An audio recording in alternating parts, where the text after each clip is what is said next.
Сәлем достар, бүгін сіздермен өте дәмді әрі оңай дайындалатын осындай пахлава жасайтын боламыз.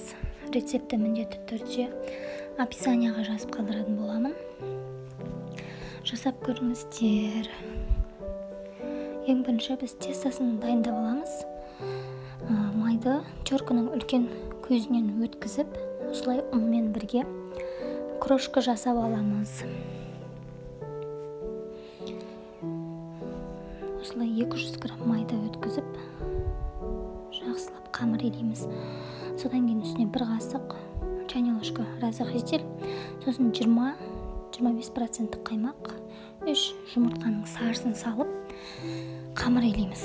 Сосын қамырды жарты сағатқа холодильникке пленкаға орап қойып қоятын боламыз. Сосын начинкасын жасаймыз. Мен 300 грамм жаңғақ, 250 грамм қант, жұмыртқаның ағын салдым. 3 немесе 2 жұмыртқаның ағын. Осылай начинкасын жасаймыз. Содан кейін мен 4 бөлікке бөліп алдым қамырды. Әрқайсысы 200 граммнан шықты менде. Осылай 4 бөлікке бөліп аламыз. Сосын қамырымызды жаятын боламыз, жұқа етіп.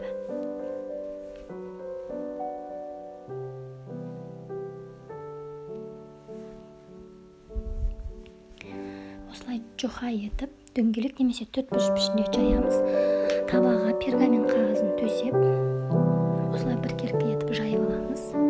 Сосын начинкасын жағамыз арасына. Начинкасын да біркелкі етіп жағып шығамыз.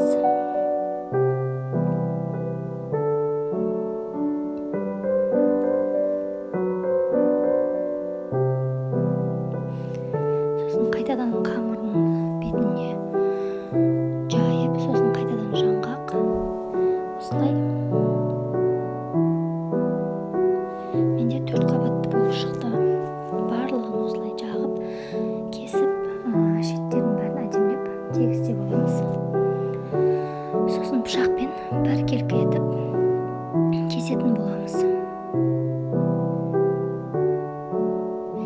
Бетіне мен бүтін жаңғақтарды қоятын боламын. Жаңғақ қоймай жатқанша жұмыртқа жағып аламыз. Жұмыртқаның бір сарысын. Сосын бетіне осылай әдемілеп жаңғақтарды қойып шығамыз. Содан кейін 180 градуста жарты сағат 40 минуттай піседі. Осылай енді қызарайын дегенде бетіне қант суды құйып жібереміз. Бір пиала қант су. Бір пиала қант салынған қант суды құйып жібереміз. Сосын қайтадан пешке саламыз. Сосын осылай әдемі болып бізде піседі пахлавамыз. Баршаңызға ас болсын.